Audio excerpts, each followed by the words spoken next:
کی سرجری ہوئی اور جو ہے آپ جو ہے صحت یاب ہو گئے ہیں الحمدللہ۔ ان سب کی فقراؤں کی دعائیں آپ کے ساتھ ہیں اور ہمیشہ رہیں گی۔ ہم یہ چاہتے ہیں کہ اللہ تعالیٰ آپ کو اپنی صحت و عافیت کے ساتھ اپنی حفظ و امان میں رکھے۔ اب جناب میر محتشم علی خان صاحب آپ کو مخاطب فرمائیں۔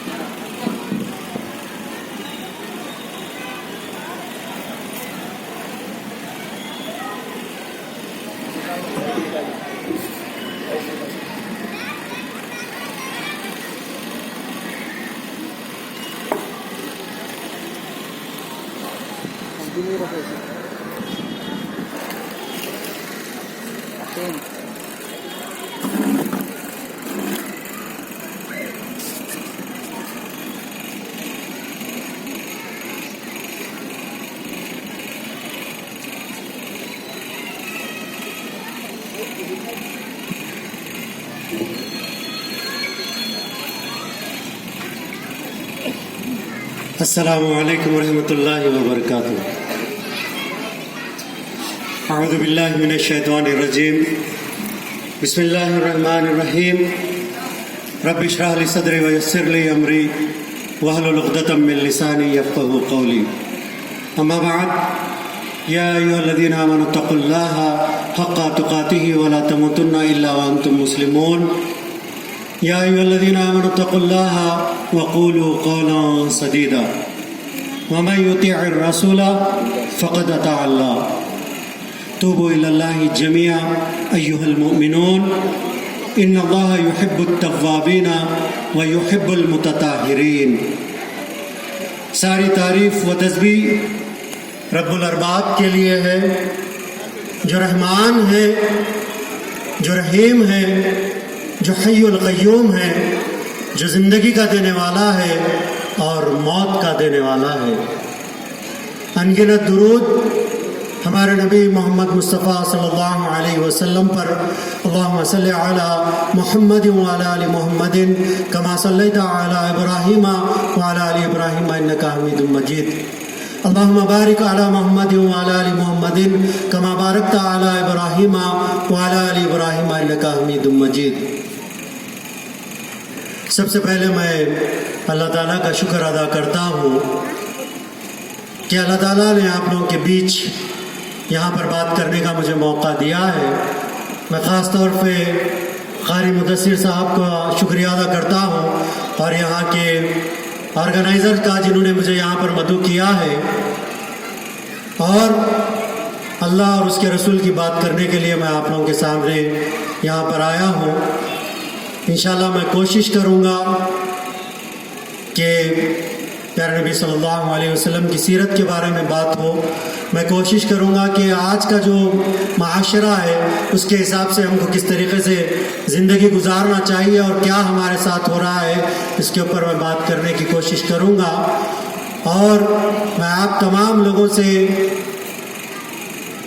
ایک شعر کے ساتھ اپنی بات کو شروع کروں گا۔ کی محمد سے وفا تو نے تو ہم تیرے ہیں، کی محمد سے وفا تو نے تو ہم تیرے ہیں، یہ جہاں چیز ہے کیا لوح و قلم تیرے ہیں۔ مجھے پتا چلا کہ یہ اس کانفرنس میں 3 دن سے یہ کانفرنس چل رہی ہے اور ہمارے بیچ میں ہمارے دوسرے ہندو بھائی، کرسچنز بھائی اور کئی پنڈت یہاں پر آئے ہیں، یہاں پر آ کے گئے ہیں۔ تو میں تمام لوگوں سے یہ کہنا چاہوں گا کہ یہ جو اسٹیج ہے، میں یہ اسٹیج سے یہ بات کہنا چاہوں گا کہ جتنے بھی قوم کے یا جتنے بھی مذہب کے لوگ یہاں پر آئے ہیں، ان کے سامنے پیارے نبی صلی اللہ علیہ وسلم کی جو سیرت ہے، وہ سیرت کو سامنے رکھنے کی ضرورت ہے۔ میں تمام لوگوں سے یہ بات کہنا چاہوں گا، یہ بات ہم لوگوں کو بتا رہے ہیں، لیکن ہم کو یہ بتانا ہے کہ پیارے نبی صلی اللہ علیہ وسلم کی سیرت کہتی تھی، اللہ کے نبی نے دین اسلام کو کس طریقے سے لوگوں میں پھیلایا، کس طریقے سے آئی، دوسرے قوم کے لوگوں میں یہ بات ڈال دی گئی کہ اسلام تلوار کی نوک سے پھیلا، اسلام تلوار سے پھیلا۔ اسلام، یہ بات لوگوں کے دماغ میں ڈال دی گئی کہ اسلام تلوار کی نوک سے پھیلا، تلوار سے پھیلا۔ میں ان لوگوں کے سامنے یہ بات رکھنا چاہوں گا اسلام تلوار سے نہیں، پیارے نبی صلی اللہ علیہ وسلم کی سیرت سے اسلام پھیلا۔ میں فتح مکہ کا واقعہ آپ لوگوں کے سامنے رکھنا چاہوں گا، میرے پاس صرف 20 منٹ ہے، میں 20 منٹ میں میں کوشش کروں گا پیارے نبی صلی اللہ علیہ وسلم کا وہ واقعہ جس سے کئی لوگ اسلام میں داخل ہو گئے۔ فتح مکہ کا واقعہ میں آپ لوگوں کے سامنے رکھنا چاہوں گا۔ ہمارے بیچ کئی یہاں پر لوگ موجود ہیں اور مجھے زیادہ خوشی ہو رہی ہے کہ میرے والد کے دوست اسلم فرشوری صاحب یہاں پر موجود ہیں، کئی علماء کو وہ سنے ہیں، لیکن میں فتح مکہ کا واقعہ آپ لوگوں کے سامنے رکھنا چاہوں گا کہ پیارے نبی صلی اللہ علیہ وسلم فتح مکہ کیے ہیں، فتح مکہ ون کیے ہیں، ون کرنے کے بعد فتح مکے کے بعد پیارے نبی صلی اللہ علیہ وسلم مکے میں داخل ہو رہے ہیں۔ صحابہ اکرام موجود ہیں، پیارے نبی صلی اللہ علیہ وسلم اونٹ کے اوپر موجود ہے، پیارے نبی صلی اللہ علیہ وسلم کا چہرہ مبارک اونٹ کے کجاوے پہ جھکا ہوا ہے۔ صحابہ اکرام دیکھتے ہیں کہ اللہ کے نبی کا چہرہ مبارک اونٹ کے کجاوے پہ جھکا ہوا ہے، اور صحابہ اکرام گھوڑوں پہ ہے، اونٹوں پہ ہے، صحابہ اکرام جوش میں ہیں، ولولے میں ہیں کہ ہم فتح جیت کے آئے ہیں، ہم کو فتح ہونے سے پہلے ہم کو یہاں سے مکہ سے مدینے کو ہم کو جانا پڑا، ہم کو ہجرت کرنی پڑی پیارے نبی صلی اللہ علیہ وسلم کے اوپر، اور ہمارے اوپر کئی مصیبتیں پریشانی آئی اور ہم کو مکہ چھوڑنا پڑا، اور آج ہم ون ہو کے جیت کے ہم فتح مکہ کر رہے ہیں۔ اور صحابہ اکرام کی جو نظر ہے پیارے نبی صلی اللہ علیہ وسلم کے چہرے مبارک پہ ہے، پیارے نبی صلی اللہ علیہ وسلم اونٹ کے کجاوے پہ اپنا چہرہ مبارک جھکا کے چل رہے ہیں۔ صحابہ اکرام کہتے ہیں اے اللہ کے نبی، اے اللہ کے نبی، آج ہم جیت کے آئے ہیں، اللہ کے نبی، اے اللہ کے نبی، ہم فتح کیے ہیں مکے کو، اے اللہ کے نبی آپ اپنا چہرہ مبارک اٹھا کے چلیے۔ صحابہ اکرام جوش میں آ جاتے ہیں، کہتے ہیں اللہ کے نبی آپ اپنا چہرہ جھکا کے کیوں چلتے ہیں، آپ اپنے چہرے کو اٹھا کے چلیے، آج ہم فتح ون کیے ہیں مکہ کو، ہم جیت کے آئے ہیں۔ یہاں تک کہ سعد بن وقاص رضی اللہ تعالیٰ عنہ اور دوسرے صحابہ جوش میں آ جاتے ہیں، کہتے ہیں الیوم ملحمہ، آج گوشت کے ٹکڑے اڑانے کا دن ہے۔ صحابہ اکرام جوش میں آ جاتے ہیں، کہتے ہیں آج گوشت کے ٹکڑے اڑانے کا دن ہے، اور پیارے نبی صلی اللہ علیہ وسلم سے کہتے ہیں اے اللہ کے نبی آپ اپنے چہرہ مبارک اٹھا کے چلیے، آج ہم جیت کے آئے ہیں، قربان جائیے پیارے نبی صلی اللہ علیہ وسلم کے اوپر سے۔ دوستو، ہمارے ماں باپ قربان، ہماری اولاد قربان، ہماری جان و مال پیارے نبی صلی اللہ علیہ وسلم کے اوپر سے قربان۔ پیارے نبی صلی اللہ علیہ وسلم صحابہ کرام سے کہتے ہیں میں اپنا چہرہ اس لیے جھکا کے چلتا ہوں کہیں میرا دشمن جو مجھ کو تکلیف دیا تھا، کہیں میرا دشمن جس نے میرے اوپر نماز کی حالت میں اجڑی بوٹی ڈالی تھی، میرا دشمن جو میرے راستے میں کانٹے بچھاتا تھا، میرا دشمن جو میرے گھر میں کھانا پکنے پر کھانے میں غلاظت ملائی جاتی تھی، میں نہیں چاہتا کہ میرا دشمن مجھ سے شرمندہ ہو جائے، اس لیے میں اپنے چہرے کو جھکا کے چلتا ہوں، کہیں میرے دشمن کا سامنا اگر ہو جائے تو کہیں میرا دشمن میرے چہرے کو دیکھ کے کہیں شرمندہ نہ ہو جائے، میں نہیں چاہتا کہ میرا دشمن بھی مجھ سے شرمندہ ہو جائے۔ پیارے نبی صلی اللہ علیہ وسلم کہتے ہیں کہ میں نہیں چاہتا کہ میرا دشمن بھی مجھ سے شرمندہ ہو جائے، اس لیے میں اپنے چہرے کو جھکا کے چل رہا ہوں، اور تم لوگ کہتے ہو الیوم ملحمہ، آج گوشت کے ٹکڑے اڑانے کا دن ہے، میں کہتا ہوں الیوم مرحمہ، آج سب کے اوپر رحم کرنے کا دن ہے۔ اگر کوئی میرے دشمن کے گھر میں، ابو سفیان کے گھر میں، تو آج اس کو بھی معافی ہے، اگر کوئی آئے آ کے کعبۃ اللہ کا کپڑا پکڑ لے تو آج اس کو بھی معافی ہے، یہاں تک کہ بڑے دشمن کا بیٹا ابو جہل کا بیٹا اکرمہ، ابو جہل مدینے کے بارڈر پہ جا رہا ہے، بیوی پکڑ کے لاتی ہے، کہتی ہے اکرمہ آج پیارے نبی صلی اللہ علیہ وسلم سب کو معاف کر رہے ہیں، اکرمہ چلو اللہ کے نبی کے پاس چلتے ہیں، کلمہ پڑھ لیتے ہیں، اللہ کے نبی سے معافی چاہ لیتے ہیں۔ اکرمہ کہتے ہیں نہیں، اللہ کے نبی کے میں سب سے بڑے دشمن کا بیٹا ہوں، میں نہیں چلوں گا، اگر میں چلوں گا تو شاید کہ مجھے موت دے دے، چاہے کہ مجھے بڑی سزا مل جائے، میں نہیں چلوں گا۔ اکرمہ ڈرتے ہیں، لیکن بیوی کہتی ہے چلیے اکرمہ، تو اکرمہ بن ابو جہل اللہ کے نبی کے پاس آتا ہے، کہتا ہے اللہ کے نبی مجھے معاف کر دیجئے اور میں کلمہ پڑھنا چاہتا ہوں۔ پیارے نبی صلی اللہ علیہ وسلم اکرمہ بن ابو جہل کو کلمہ پڑھا دیتے ہیں۔ بڑے دشمن کو بھی اللہ کے نبی معاف کر دیتے ہیں۔ یہ جو معاف کرنے کی سیرت ہے دوستو، پیارے نبی صلی اللہ علیہ وسلم کی یہ سیرت کو ہمارے سینوں میں آج ڈالنے کی ضرورت ہے، ہمارے اندر اس چیز کو اپنانے کی ضرورت ہے۔ ہم لوگ رشتوں کو توڑ دیتے ہیں، ہم لوگ اپنی دوستیوں کو چھوڑ دیتے ہیں، سگا بھائی سگے چچا سے دشمنی رکھتا ہے، ایک بھائی دوسرے بھائی سے دشمنی رکھتا ہے، اور ہم لوگ رشتوں کو توڑتے ہیں۔ جب اللہ تعالیٰ جب ہم رشتوں کو توڑیں گے تو اللہ تعالیٰ کا زمین پہ عذاب نازل ہوگا۔ یہ عذابات چپ نہیں آ رہے ہیں، یہ عذابات کا اس لیے آ رہے ہیں عذابات کہ ہم لوگوں نے رشتوں کو توڑ دیا۔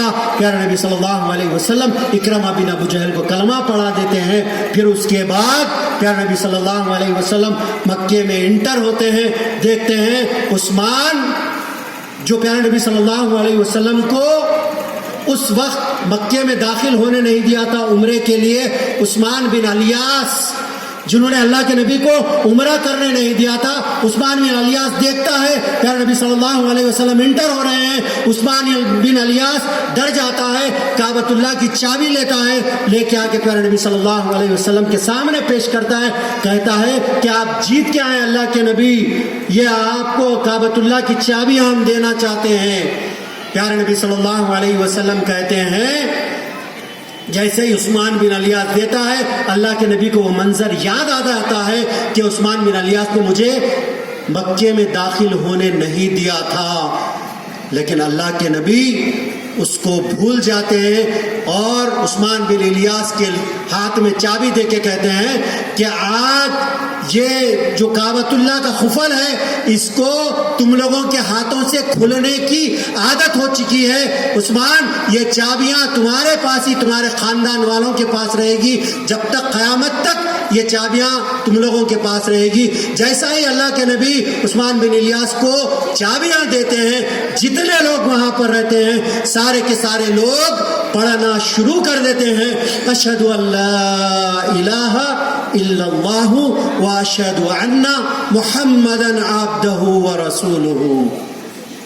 ایک مرتبہ سارے لوگ کلمہ پڑھ لیجئے دوستو، لا الہ الا اللہ محمد رسول اللہ۔ سارے کے سارے لوگ کلمہ پڑھنا شروع کر دیتے ہیں۔ اسلام پیارے نبی صلی اللہ علیہ وسلم کی سیرت سے آیا، اسلام تلوار سے نہیں پھیلا، کئی لوگ اسلام قبول کر لیتے ہیں۔ کا مطلب یہ ہے، یہ کانفرنس سے میں یہ میسج دینا چاہتا ہوں کہ اسلام تلوار کی نوک سے نہیں، پیارے نبی صلی اللہ علیہ وسلم کی سیرت سے پھیلا۔ کچرا ڈالنے والی خاتون جو بار بار اللہ کے نبی پہ کچرا ڈالتی تھی، اللہ کے نبی پہ کچرا نہیں پڑا، نماز کی حالت میں آپ جب جاتے تھے تو بار بار کچرا ڈالتی تھی، وہ خاتون یہودن کے گھر پیارے نبی صلی اللہ علیہ وسلم چلے جاتے ہیں، پوچھتے ہیں کہ تیرا کیا معاملہ ہے، 3 دن سے کچرا ہمارے اوپر نہیں پڑا، تو وہ بیمار رہتی ہے، کہتی ہے آپ اللہ کے نبی ہیں، آپ کچرا نہیں ڈالنے پہ ہم سے پوچھنے آئے ہیں؟ دیکھتی ہے کہ آپ اگر اللہ کے نبی ہے تو اشہد ان لا الہ الا اللہ واشہد ان محمدا عبدہ ورسولہ۔ کا مطلب یہ ہے کہ پیارے نبی صلی اللہ علیہ وسلم کی سیرت سے دین پھیلا، اور دین اتنا ہی ہے جتنا پیارے نبی صلی اللہ علیہ وسلم نے بتایا، نہ اس سے کم نہ اس سے آگے۔ تو دوستو میں آپ لوگوں کے سامنے یہ کہنا چاہوں گا کہ اللہ کی رسی کو مضبوطی سے تھام لو، وَاعْتَصِمُوا بِحَبْلِ اللَّهِ جَمِيعًا، اللہ تعالیٰ کی رسی کو مضبوطی سے تھام لو۔ جب تک نہیں تھامیں گے، جب تک ہم اللہ کے سامنے نہیں جھکیں گے، پیارے نبی صلی اللہ علیہ وسلم کی سنتوں پہ عمل پیرا نہیں ہوں گے، مصیبت پہ مصیبت، پریشانی پہ پریشانی ہمارے اوپر آتی رہے گی۔ میں آپ لوگوں کے سامنے وہ باتیں رکھنا چاہوں گا۔ کیا ہوا؟ بابری مسجد کا فیصلہ کس کے حق میں ہوا؟ دوسری قوم کے حق میں ہوا۔ اس کے ذمہ دار کون ہے؟ ہم خود ہیں، ہم نے مسجدوں کو ویران کر دیا تھا، اس لیے فیصلہ دوسروں کے حق میں اللہ تعالیٰ نے کر دیا۔ ان کے اوپر بولنے کی ضرورت نہیں ہے۔ میں ایک سال میں چند چیزیں آپ لوگوں کے سامنے رکھوں گا کہ مصیبت مسلمانوں کے اوپر ہی کیوں، توبہ اب نہیں تو کب؟ توبہ کا وقت آ چکا ہے دوستو، توبہ کرنے کی ضرورت ہے۔ ہر آدمی اپنا اپنا محاسبہ کرے، کیونکہ تمام لوگوں کو قبر میں جانا ہے۔ جنوری 17 سے 22 سے لیجیے آپ، 22 جنوری سے لے کے 22 فروری 2021 میں محاسبہ کریے کہ کتنے رشتہ دار آپ کے بیچ میں ہیں نہیں ہیں، کتنے دوست ہیں نہیں ہیں، کتنے آپ کے جان پہچان کے لوگ ہیں نہیں ہیں۔ ایک سال میں کتنی امواتیں ہوئی، یہ مصیبت اور پریشانی مسلمانوں پہ کیوں آ رہی ہے، اس کے ذمہ دار کون ہیں، اس کے اوپر نظر ڈالنے کی ضرورت ہے۔ ہم لوگوں نے نماز کے لیے اللہ کی مسجد کا رخ نہیں کیا، اسی لیے بابری مسجد کا فیصلہ دوسروں کے حق میں ہو گیا۔ دوسرا جو معاملہ ہے ٹرپل طلاق کا معاملہ دوسروں کے حق میں ہو گیا، کیونکہ ہماری شریعت میں مداخلت کی گئی۔ کیونکہ ہم نے سنتوں پہ عمل پیرا ہونا چھوڑ دیا تھا، اس لیے وہ بھی دوسروں کے حق میں ہو گیا۔ اور تیسری بات میں آپ لوگوں کے سامنے کہنا چاہوں گا کہ موب لنچنگ ہوئی مسلمانوں کے ساتھ۔ کیوں ہوئی موب لنچنگ ہوئی؟ کیونکہ ہمارے پاس اتحاد ختم ہو چکا تھا، آپس میں لڑائی جھگڑے کرنے کی وجہ سے۔ دوسروں کو ذمہ دار نہیں ٹھہرانا دوستو، اپنے گریبان میں پہلے اپنے کو جھانکنے کی ضرورت ہے، پھر اس کے بعد ہم دوسروں کو بولیں گے۔ موب لنچنگ ہوئی، پھر اس کے بعد 370 کا معاملہ ہوا۔ کیا بات ہوئی کہ سارا کشمیر کو لاک کر دیا گیا، اس کے ذمہ دار کون ہے؟ پتہ چلتا ہے علماء کرام کہتے ہیں کہ سارے مسلمان عورتیں پردہ کرنا چھوڑ دی تھی، اسی لیے وہاں پر مصیبت اور پریشانی آ گئی۔ دین کی رسی کو جو مضبوطی سے پکڑانا تھا ہم لوگوں نے نہیں پکڑا، اسی لیے ہمارے اوپر پرابلم آ گیا۔ پھر اس کے بعد آپ آگے بڑھیے، NRC کا معاملہ ہوا، اس میں پریشان کون ہوئے؟ ہم ہوئے پریشان، اور شاہین باغ میں کئی لوگ اس دنیا سے شہید ہو کے چلے گئے۔ مصیبت پریشانی کس کے پاس آئی؟ ہمارے پاس آئی۔